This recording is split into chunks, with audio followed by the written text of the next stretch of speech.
ഫേസ്ബുക്കിലൂടെ പരിചയപ്പെട്ടിട്ട് ഒരാഴ്ച മാത്രം ഫാം ഹൗസിലെത്തിയ കൂടിക്കാഴ്ച. വിവാഹിതയും 2 കുട്ടികളുടെ അമ്മയുമായ സ്ത്രീയെ കൊന്നു കുഴിച്ചുമൂടി. കർണാടകയിൽ യുവാവ് അറസ്റ്റിലായി. കർണാടകയിലെ ഹാസൻ ജില്ലയിലാണ് നാടിനെ ഞെട്ടിച്ച കൊലപാതകം നടന്നത്. ഫേസ്ബുക്കിലൂടെയാണ് എഞ്ചിനീയറിംഗ് ബിരുദധാരിയായ പുനീത് ഗൌഡയും വിവാഹിതയും 2 കുട്ടികളുടെ അമ്മയുമായ പ്രീതി സുന്ദരേഷും പരിചയപ്പെടുന്നത്. പരിചയപ്പെട്ട ഒരാഴ്ച കൊണ്ട് ഇരുവരും ഏറെ അടുപ്പത്തിലായി. ചാറ്റിംഗിൽ തുടങ്ങിയ പരിചയം പിന്നീട് കോളുകളായി. തുടർന്ന് മാണ്ഡ്യയിലുള്ള തന്റെ ഫാം ഹൗസിലേക്ക് പ്രീതിയെ പുനീത് ക്ഷണിച്ചു. കഴിഞ്ഞ ശനിയാഴ്ച ഫാം ഹൗസിൽ ഇരുവരും കൂടിക്കാഴ്ചയ്ക്കായി എത്തി.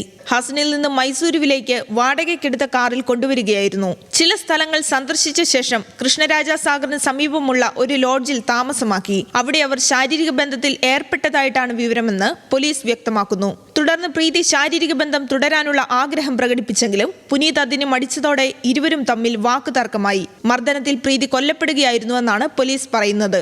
പിന്നീട് യുവതിയുടെ മൃതദേഹം കാറിൽ കൊണ്ടുപോയി KR-പേട്ടിലെ കരഘട്ടയിലെ മറ്റൊരു ഫാമിൽ കുഴിച്ചിട്ടു. പ്രീതിയെ കാണാനില്ലെന്ന് കാണിച്ച് ഭർത്താവ് തിങ്കളാഴ്ച പോലീസിൽ പരാതി നൽകി. തുടർന്ന് ബുധനാഴ്ച രാവിലെ ഫാം ഹൗസിലുള്ള മൃതദേഹം കണ്ടെത്തുകയായിരുന്നു. പ്രീതിയുടെ കോൾ റെക്കോർഡ് പരിശോധിച്ച പോലീസ് ബുധനാഴ്ച വൈകിട്ട് തന്നെ പുനീതിനെ അറസ്റ്റ് ചെയ്യുകയായിരുന്നു.